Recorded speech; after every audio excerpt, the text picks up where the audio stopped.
দর্শক, এই মুহূর্তে আপনাদেরকে সরাসরি সংযুক্ত করেছি গাবতলী বাস টার্মিনাল থেকে। শেষ দিন, আজকের দিনের পরেই কিন্তু পবিত্র ঈদুল আজহা, এবং এই শেষ সময়ে ঘরমুখ্য মানুষ তাদের নারীর টানে যে বাড়ি ফেরার যে চিত্র, সেই চিত্রটি দেখানোর জন্যই আপনাদেরকে সংযুক্ত করেছি।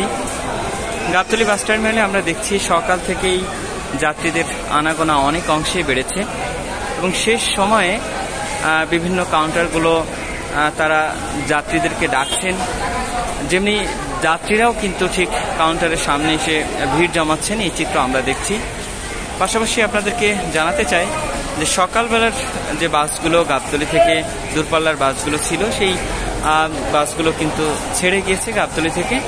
এখন ঠিক দুপুরবেলা, এবং এই দুপুরের সময়ও অনেকগুলো কাউন্টারে আমরা দেখছি যে টিকিট নেয়ার জন্য যাত্রীরা ভিড় জমাচ্ছেন, এবং তারা ঠিক এই মুহূর্তে টিকিট নিয়ে তাদের নির্দিষ্ট যে বাস রয়েছে সেই বাসে উঠবেন।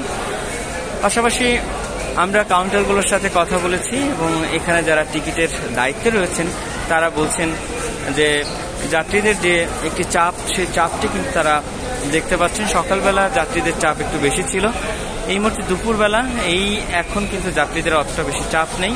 তারপরেও কিন্তু টিকিট কাউন্টারে আমরা খোঁজ নিয়ে যেমনটি জানতে পেরেছি যে কোনো টিকিট কাউন্টারেই আসলে টিকিট নেই। যারা যাচ্ছেন তাদেরকে অপেক্ষা করতে হচ্ছে ঠিক বিকালের গাড়ির জন্য, কিংবা ইঞ্জিন কভারে, কিংবা যে কোনোভাবে বাড়তি ভোগান্তি নেই কিন্তু তাদেরকে এই ঈদযাত্রায় বাড়ি ফিরতে হচ্ছে।